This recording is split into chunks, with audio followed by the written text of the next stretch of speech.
News 6 first reported last night there have been 75 gang-related arrests since late July in Orange County, and just an hour ago authorities gave us an update on the efforts to stop that violence. News 6's Eric Sandoval was at that press conference. He joins us now live with the latest. Eric?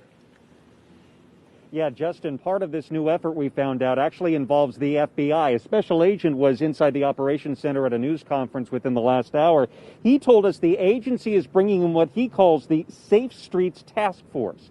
He says his agents are going to be ready to go after the 438 and the Army gangs with federal muscle now and possibly put them behind bars for a very long time. That's specifically why we are involved, because of the level of violence that we're seeing in our community. That's not to say that they don't have associates, and I think you're going to hear a little bit about associates that may not be actual gang members of this specific gang, but they associate with the gang. So, as I mentioned, our reach goes well beyond the county and the city jurisdiction, and when and where we see those associates engaged in some of these conspiracy activities, we're going to go after them too. Now, Orange County Sheriff John Mina also announced that they're looking for this man, Lorenzo Hall. They say he's wanted for the gang-related murder of 14-year-old Jaquarvius Fudge.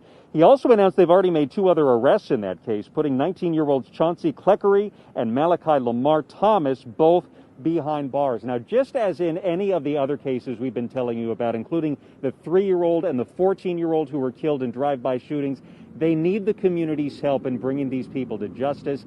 If you see anything suspicious or know something about these cases, they're counting on you to call Crime Line at 1-800-423-TIPS. More coming up at 4 o'clock. For now, we are live outside the Orange County Sheriff's Office. Eric Sandoval getting results. News 6, back to you. Connection with the shooting of a 14-year-old is now in custody. The Orange County Sheriff's Office says 18-year-old Lorenzo Hall turned himself in this afternoon. He is charged with first-degree murder. Investigators say Hall and 2 other people were involved in a deadly shooting back in August. The photo we're about to show you shows one of the victims aiming a gun from the rear window of a car. The Sheriff's Office has not identified the other suspects or who it believes was holding that gun. The victim was a 14-year-old, Jaquarvius Fudge.